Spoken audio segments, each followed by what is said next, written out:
solar project, which is a utility scale solar farm.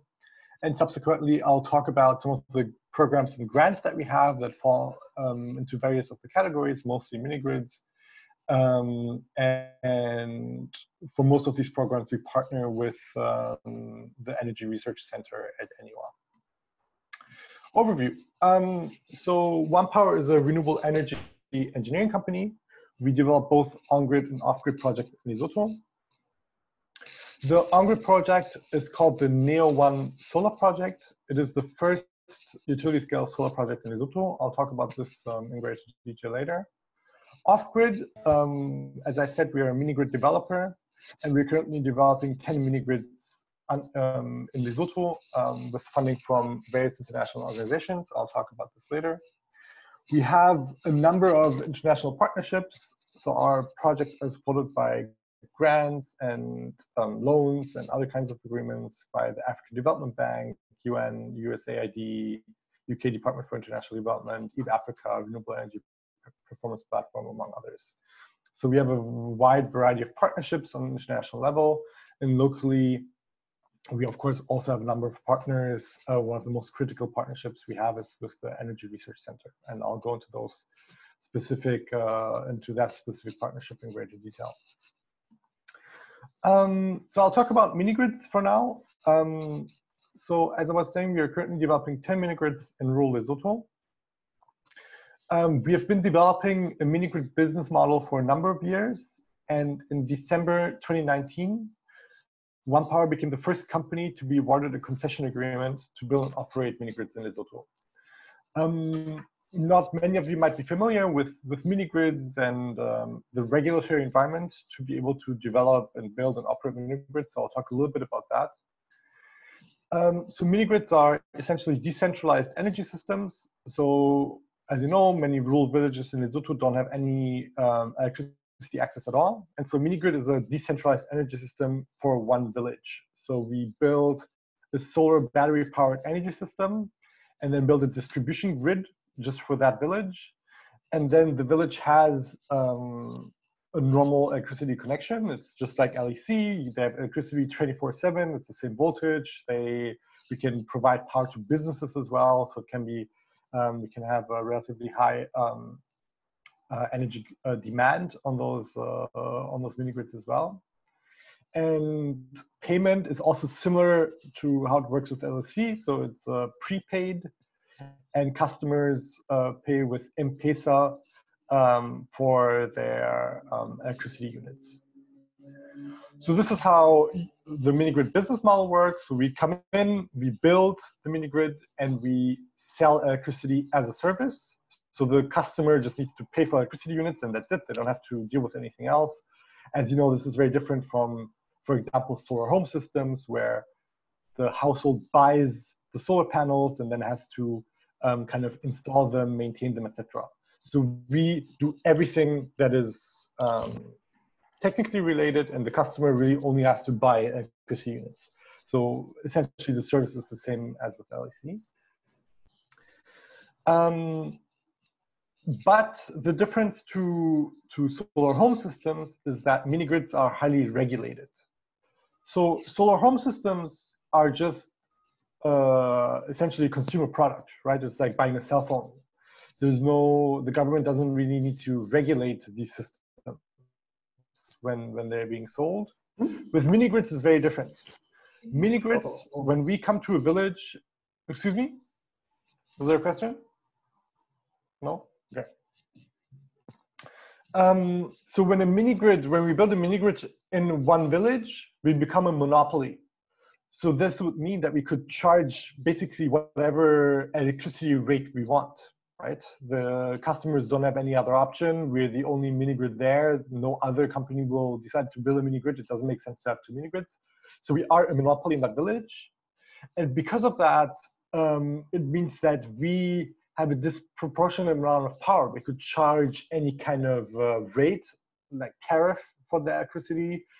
Our service could be shitty and the customers couldn't do anything about it. So as you can see, there are a number of problems with mini-grids, and therefore this business model is highly regulated. What it means is that a certain regulatory framework needs to be in place before we can build and operate a mini grid in a country or in a village. As a result of that, OnePower had worked together with the Department of Energy of the Ministry of Energy and Meteorology for a number of years to develop a mini grid regulatory framework. So we as OnePower, we of course a private developer, we kind of said, hey, this is what we need. And then the department, oh, this is what we're looking for. And then the Department of Energy worked with a number of international organizations from the US, Power Africa, with the EU, Get Invest, to develop a mini grid regulatory framework that would fit within the energy regulations already applicable in Lesotho. As a result of that, the Department of Energy decided to issue what is called a concession agreement. So this is what I'm talking about here.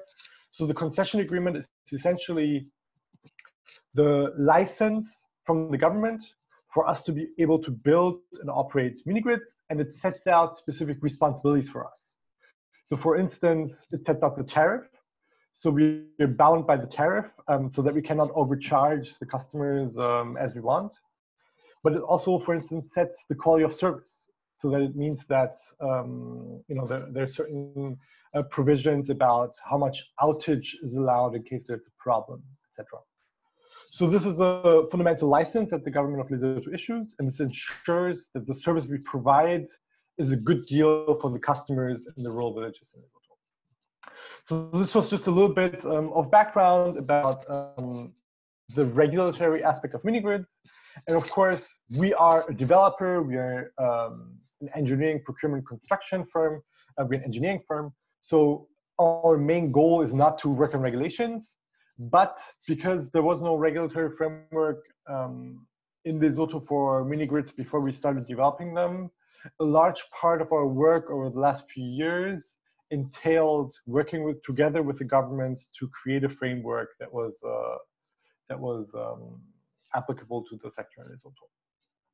So this was a little bit of the regulatory background. By the way, if there are any questions at all, please don't hesitate to interrupt me and just ask. I'm happy to talk about this more. So if you have any more questions about the regulatory background, I'm happy to answer them. As I said, we worked on this for many years. So I'm happy to talk about it now or towards the end of the presentation.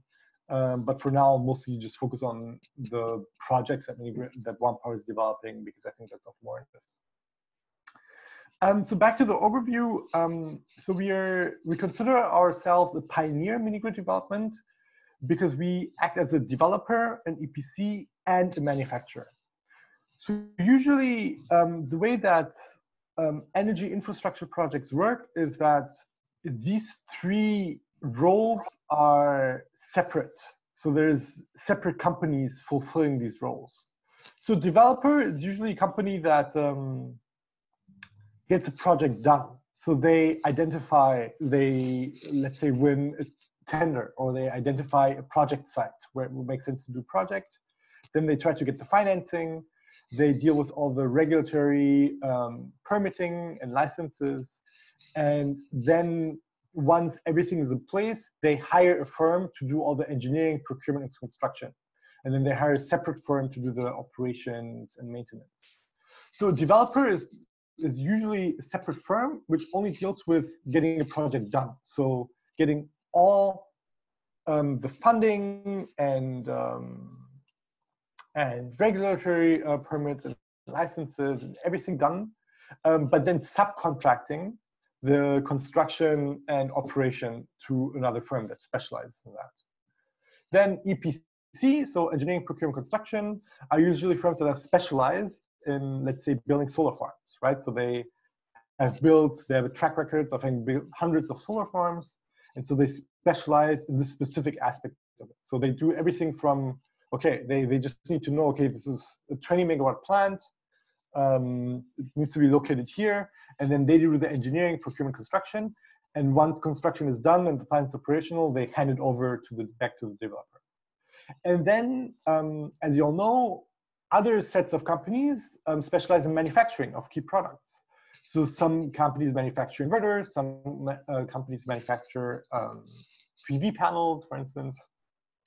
So this is also a highly specialized field where usually you just buy products from key manufacturers. So we consider ourselves a pioneer because we integrate these three roles. So we're a developer, so we develop projects on our own. So we identify locations and do all the regulatory, environmental, social permitting that is required, and also obtain all the funding required for our projects. But we also do the engineering, procurement, and construction. So we are very much an engineering firm. So we handle everything from the initial site surveys to engineering design to procurement to construction. We also do operations and maintenance.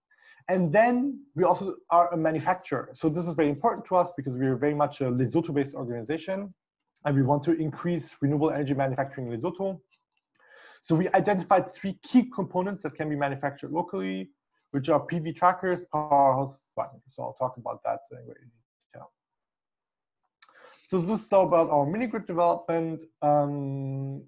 And so the first 10 mini-grids we expect will be operational within the next 12 to 18 months. Here I just put in a couple of pictures. As Ndate, Bondate, Moketse, and Matsuto mentioned, we're currently constructing the Hamakebe mini-grid. This is the first mini-grid to be built in Lesotho. As you can see here, these are some of our temporary construction workers that we hired, building the electricity poles in that village. So this work is ongoing. We expect the lights to be on at Hamakebe by the end of this year. And this picture here was a recent site visit by the Department of Energy at our pilot site in Hamakebe. So at Hamakebe, we had built a pilot site with 8 connections. So these 8 connections are 2 schools, 1 church, and 5 households. This was a pilot site that we built in, I believe it was March 2019, for mutual learning for all energy stakeholders, particularly for the Department of Energy. So this was a very small site. I mean, it's only 8 connections, but this was for us to showcase how a mini-grid would work. So to showcase, for instance, the energy system. So here you see the PV panels, and this is actually a tracker. So this is a single axis tracker. I'll talk about that in more detail. And also smart meters, how those work. So this was kind of a learning pilot project that we used that then convinced the Department of Energy that mini-grids are good for Lesotho, and which formed the basis of the concession agreements that they issued us. So this was mini-grids. I'll talk now about the Near One project, so our on-grid project. So the Near One project is Lesotho's first utility-scale solar project. You all know the solar project by the airport, but that is relatively small.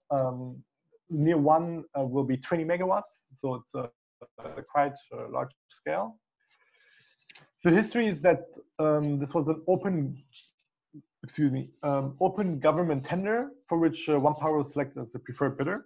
So hundreds of companies applied. OnePower was selected as a local organization that was very familiar with the Lesotho energy context, and that promised to deliver local content to this project.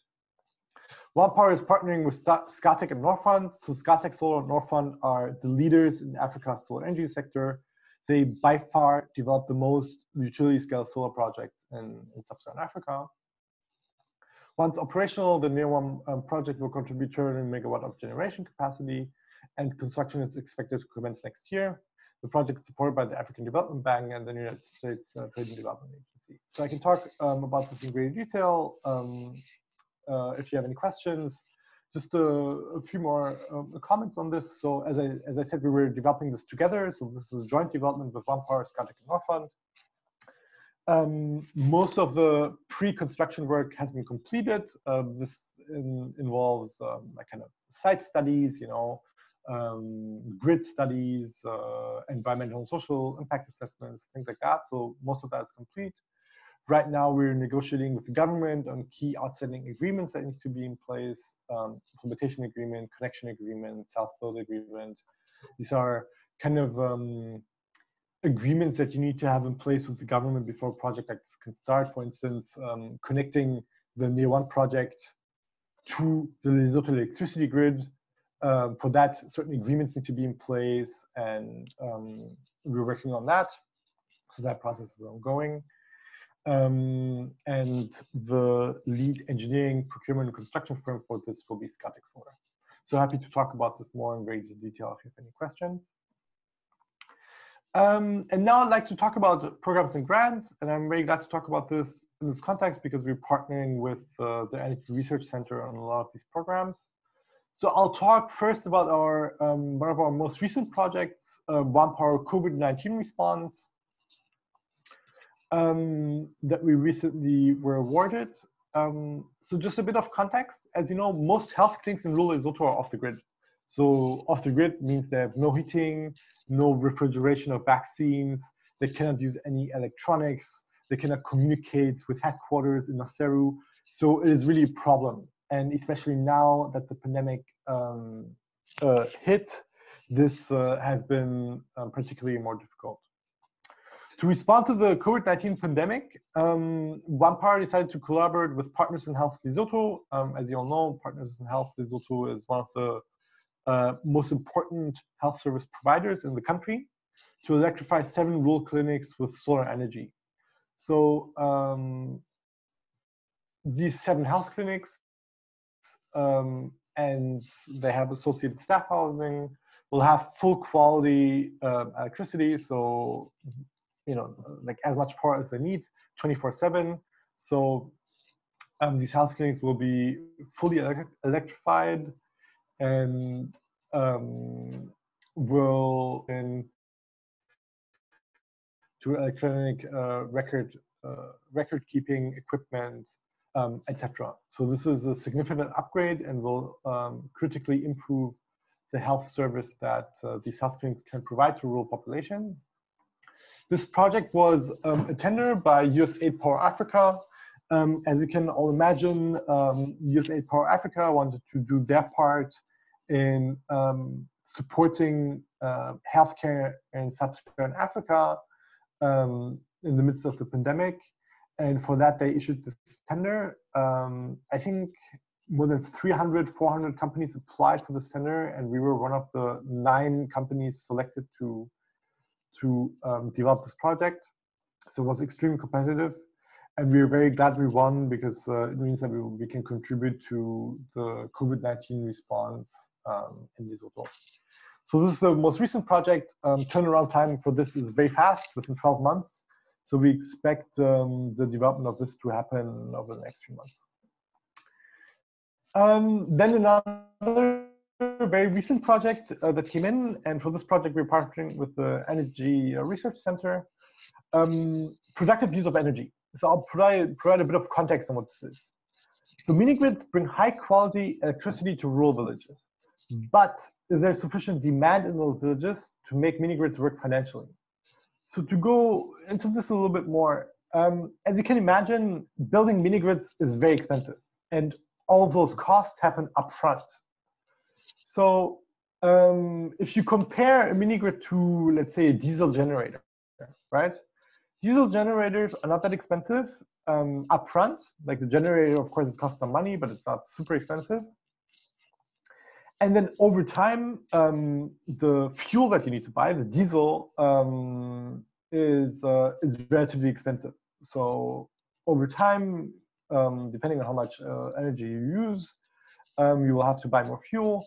And the fuel cost is kind of aligned with the consumption that you have, right? So the total energy cost is spread throughout the energy consumption. By contrast, mini-grids, it's very different. Mini-grids, essentially all of the cost happen up front. Solar panels, batteries, the distribution grid, all of that needs to be built in the beginning for a mini-grid to work. So you have a lot of initial upfront capital expenses that you need to then recuperate over 10, 15, 20 years project lifetime. And as someone who builds mini-grids, you need to be sure that there's sufficient demand for electricity in those villages to know that you will be able to get back the money that you invested, right?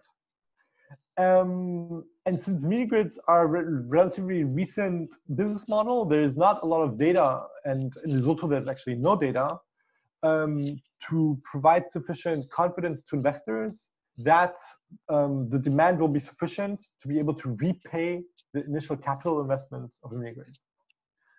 So this is a big problem. International organizations have been talking about this over the last 2 years. And one approach to deal with this issue is called productive use of energy, PUE. So PUE is an approach by which demand in these villages can be increased. How can demand be increased? So PUE can range from making energy efficient appliances available for sale or to supporting the creation of businesses. So what does this mean? Essentially, this means if you build a mini grid in a village, initially you connect all the households, but the households don't necessarily have a kettle, a TV, cell phone charging equipment. They don't necessarily have these appliances in their home. And in addition to that, even though it might make sense for entrepreneurs to start businesses in those villages, they might not know how to get the necessary appliances for those businesses. So for instance, milling grain or a carpenter workshop or these kind of things. So there might be someone who has the idea and the dedication and the money necessary, but maybe that person doesn't know where to get the necessary appliances to be able to do that. So productive use of energy is a strategy to make sure that if there's a demand from those villages to essentially make appliances available and to support the creation of businesses in those villages to subsequently increase electricity demand. So over the past couple of years, OnePower has developed a productive use of energy strategy. We had a Fulbright fellow from the United States who worked on this for a year and developed a strategy for OnePower. And together with the Energy Research Center, we submitted a proposal to EEP Africa, which is one of the major funders of renewable energy projects and programs in sub-Saharan Africa, to develop a female-centered PUE strategy, which will bring energy-efficient appliances to rural Lesotho communities and incubate PUE businesses. So what does this mean in practice? So this program will entail 2 specific projects. One, we will bring energy-efficient appliances to rural Lesotho communities. So this involves buying energy-efficient appliances from vendors in India and China that have a track record, that are efficient, reliable, robust, and developing a last-mile distribution chain to sell those appliances in rural Lesotho communities. So this is a pretty big project, as you can imagine. It takes quite some time to develop a supply chain like that. The other project is to incubate PUE businesses. How will this work? So together with the Energy Research Center, in 3 pilot villages, we will solicit business proposals from members of the community. So we will go to the communities and ask, hey, who has ideas for business? Then we will subsequently select the best ideas and support these businesses with capital funds so they can start the business and pay back the initial investment over time. So this is a very innovative project. Nothing like this has been done anywhere else that we know of. And selling energy efficient appliances, I mean, of course, this has been done, but the incubating PUE businesses, this is a very novel idea because it means that we give the power to the community, to entrepreneurs in the communities. So we support them, but they execute the project. They have the idea, they implement it, and they execute it. So this was a very novel project, and we were very happy to that we were selected for this award, and we were very proud to partner with the Energy Research Center on this project. The Energy Research Center specifically will contribute to developing business models for agricultural businesses in those villages. So this is the productive use of energy. The last project I want to talk about is manufacturing. I mentioned this a little bit at the beginning, but I want to talk about it more here. As I said, OnePower is developing mini grids, but we also manufacture key components. So across the mini grid value chain, we identified 3 key products which can be manufactured locally: PV trackers, powerhouses, and smart meters. PV trackers, what are PV trackers? PV trackers are single-axis trackers on which PV panels are mounted and which increase energy output by 20%. So usually, if you think about a utility scale solar plant, usually the PV panels are just mounted on like metal structures in one direction, and that's it.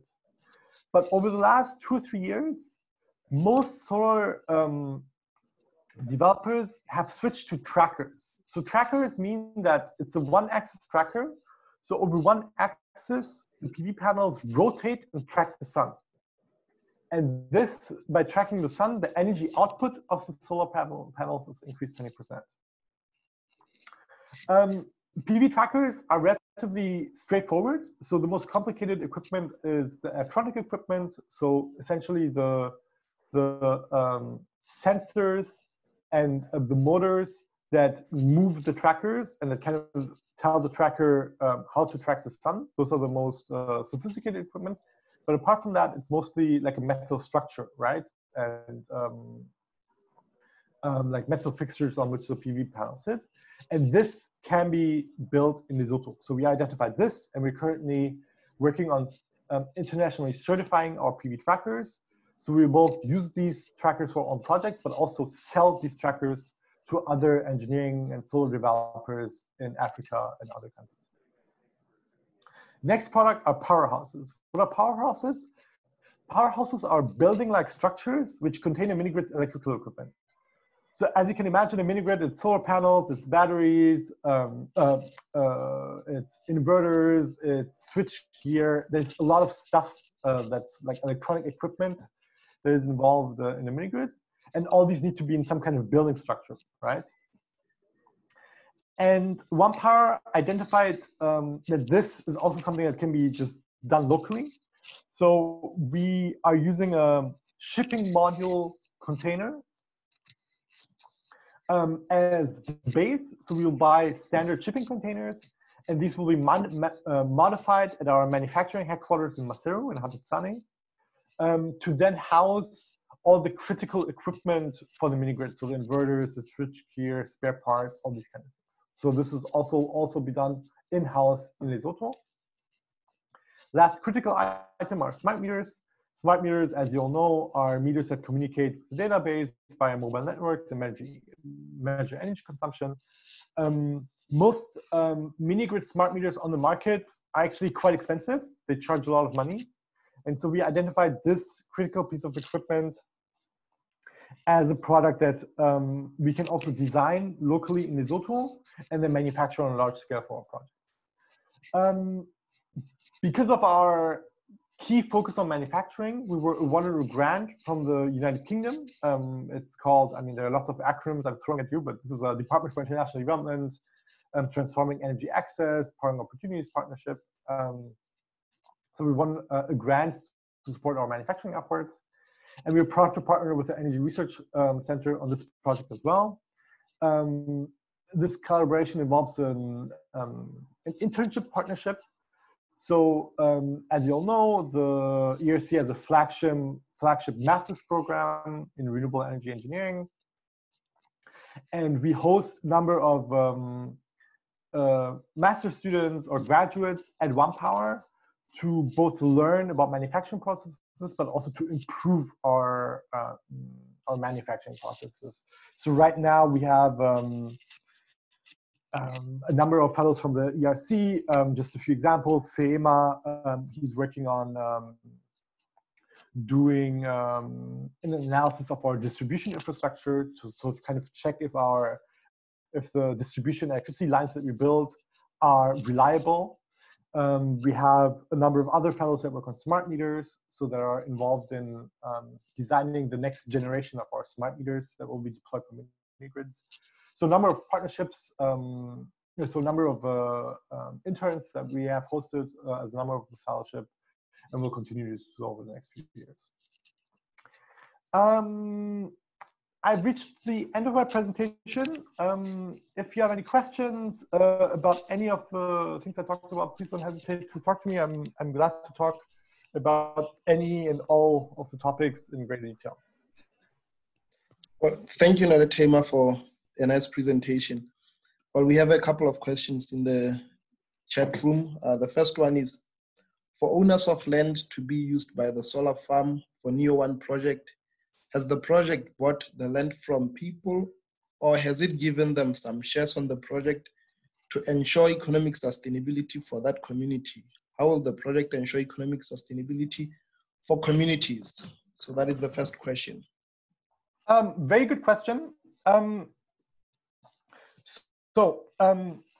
you all know, in Lesotho, only nationals can own land.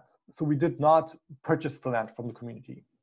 Instead, what we did is that we have worked with the community to develop a lease agreement. So I'll talk about this I'll provide the full context for that. So the Neo1 solar project is developed according to very strict social performance indicators by the World Bank and the International Finance Corporation. That means everything that we do, all of the work from like approaching the community in the beginning about this project to construction to operations, everything has been reviewed by consultants that are specialized in the social impacts of projects, evaluate how the social impact of a project can be minimized and mitigated. The critical goal for any activity that we do related to this project is that the community is at the very least better off, equal to or better off than they were before the project. So this is the critical goal that governs everything that we do in relation to this project. So to talk a little bit more about the land transaction, the way it worked is that we approached the landowners as a whole, and we worked together with them, and we got them a legal representative, the advocate Makakachane, who has been representing him in this regard. And together with them, we worked on proposals and finally agreed on a lease agreement. So this means that all the landowners of the project site will give their property to a newly formed property company. So a new company was incorporated that now owns all the land, and all the property owners will receive shares in that property company. And then once the project hits construction, the Neo1 project will lease the land from the property company, which means that we will make monthly rental payments, and these rental payments will be distributed to the shareholders of the property companies, to the individual landowners. The lease agreement will be entered into for the duration of the project, so for 20-25 years. And once the project is over, so once the Neo1 project will be decommissioned in 20-25 years, the land will return to the property owner. So that's how this has been done. I see that there was also a question about capacity building programs to support them in basic business skills. So yes, as I said, all our efforts, all our engagement with the community was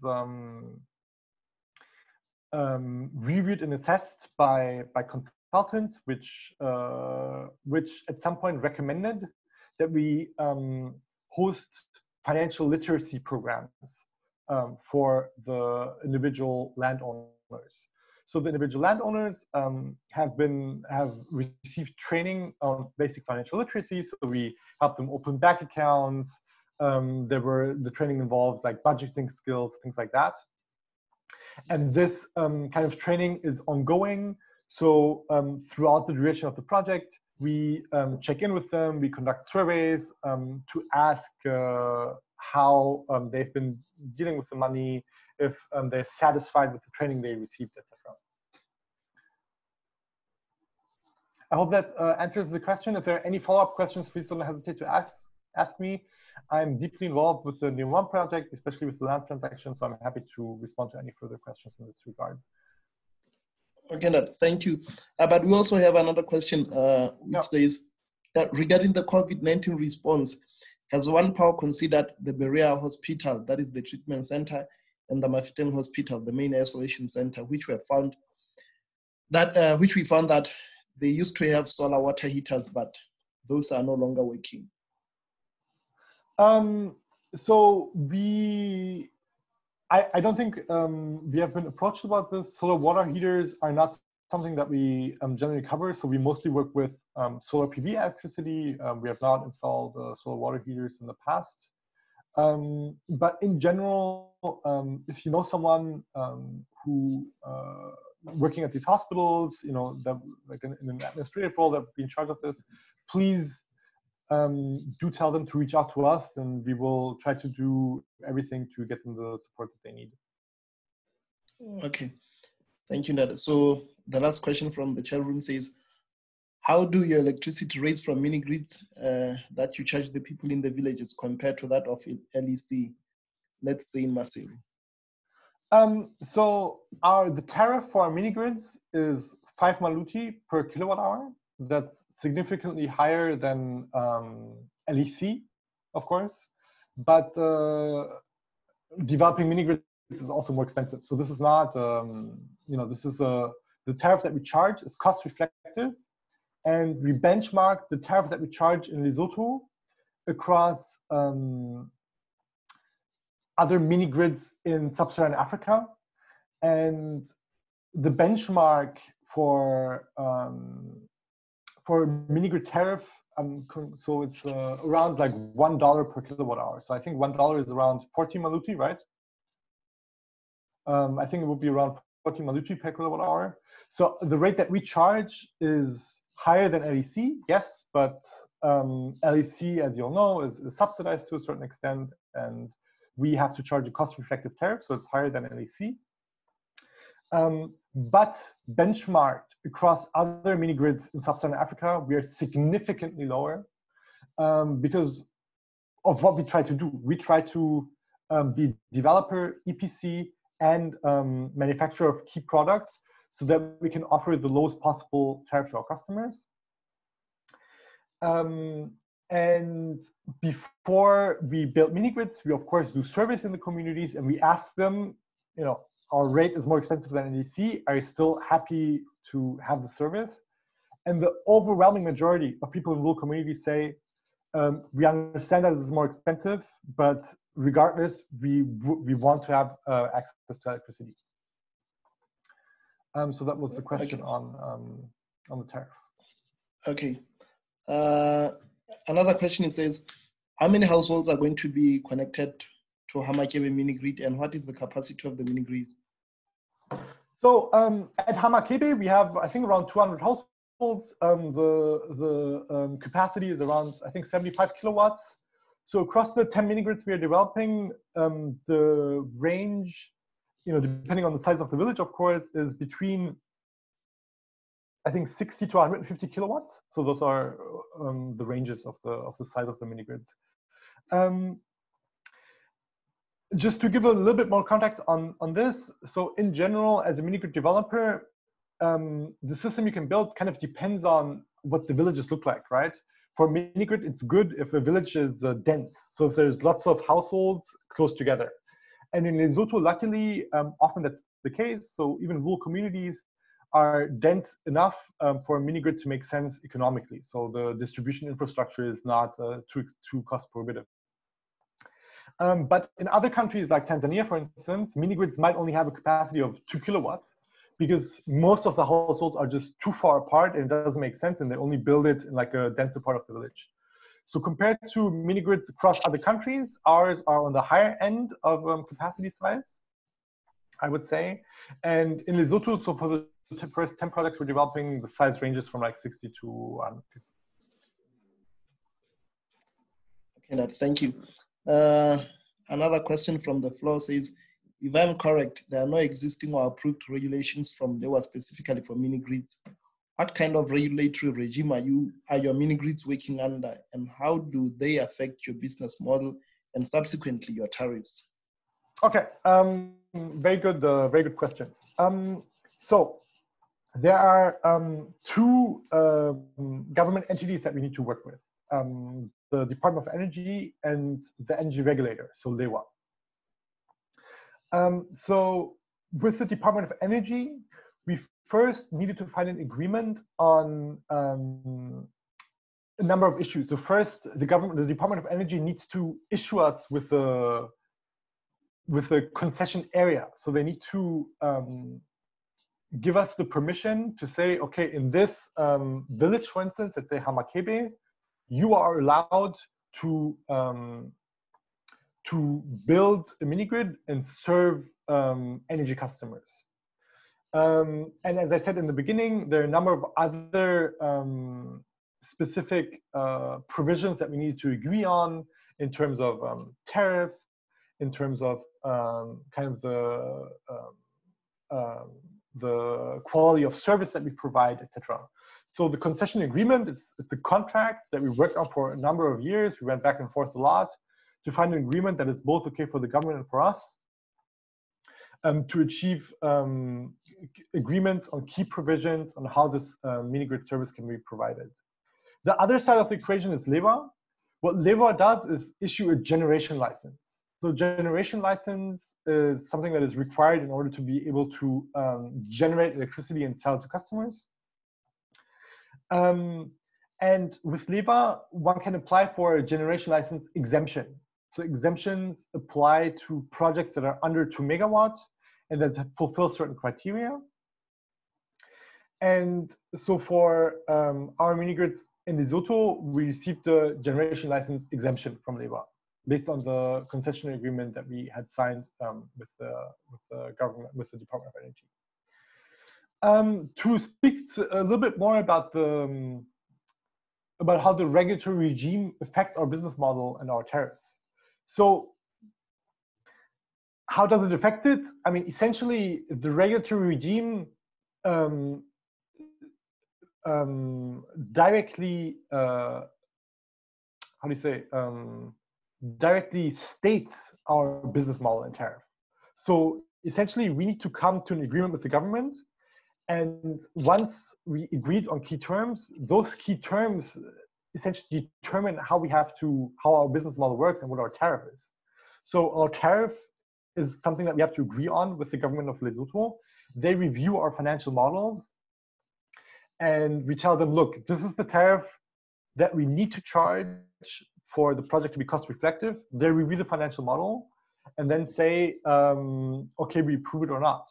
But essentially, the regulatory regime directly specifies what our business model looks like. It determines, so the terms of the concession agreement explicitly state the key items of our business model. So as you can see, as a mini grid developer, the regulatory regime is extremely important, and we are very glad in Lesotho that we have a collaborative relationship with the Department of Energy and with the other stakeholders in the government, in the energy sector. But as you can imagine, in many other countries where no regulatory regime for mini grids is in place, it's very difficult because if the regulatory regime is not favorable for mini grids, it just means that there's no economic case for mini grids. It just means that the mini grid business model in such a country would not make any sense because a large part of the business model is predicated on the regulatory regime. So very good question. Happy to talk about this more offline. If you have questions, please don't hesitate to reach out to me. Okay, so we have further questions. So does the concession agreement take care of what will happen to the mini grid when the utility, that is LEC, finally arrives? And also very good. Yeah, okay, yeah, sorry. What's the next question? Also does LEWA regulate your tariffs? Also, yeah. So very good questions. Thanks for these follow-up questions. So yes, one of the key provisions of the concession agreement is what happens when the utility arrives. So as you can imagine, for us, our projects, we estimate they have a lifespan of 25 years, our mini-grids. And what happens if at year 7, LEC suddenly says, no, we're going to extend the national grid to, let's say, Hamakebe. It means that our business model would be completely destroyed, right? Because we need to recuperate our initial investment over 25 years. And if that doesn't happen, it means that it's a huge loss for us. So as you can imagine, for us, this was one of the key terms of negotiating the concession agreement. What happens when the national utility arrives? So the way we agreed on it with LEC is that there are a number of different options. So one option is that we could remain in the country to remain in the village, and so our solar PV panels would remain in the village, and we would sell the electricity from the solar panels just directly to LEC. So it would kind of be like a power purchase agreement. So it would mean that we would just be selling electricity into the grid rather than just providing it for the village. So this is one option. Another option is that we become the distribution company in that village. So essentially, the actual electricity would come from the national grid, but we would still be the company that supplies, that does the ultimate distribution in that village. That's another option.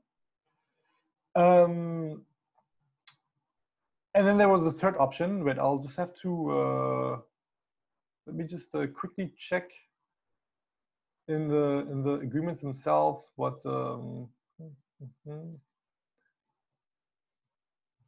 Yeah, just give me 1 second. I'm going into the arrival of the main grid operator.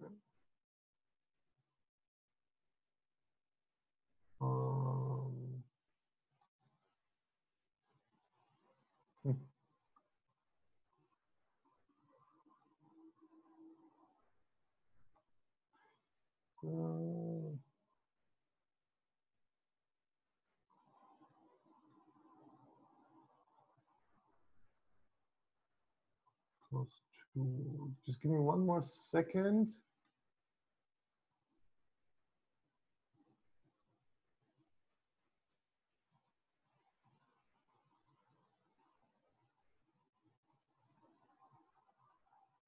Yeah. So the other option, so one option is that we sell the electricity from the PV panels to LEC. Other options that become the distributor. So LEC gives us electricity, but we sell it. And the last option is just that we get compensated. So LEC would compensate us for our assets. So LEC would compensate us both for the generation infrastructure, so for like the PV panels, the batteries, etc. And they would also compensate us for the distribution infrastructure. So those are the 3 options. Thanks for your patience. Sorry, I had to go back and look that up. Okay, thank you. The next question was. Yes, the next question was, are your tariffs being regulated by LEWA? No, so LEWA reviews the tariff and approves it, and LEWA also, so there's a inflation adjustment in our tariff for the consumer price index. So essentially, I don't know, like let's say inflation is 5%, so our tariff increases with inflation, and LEWA reviews that.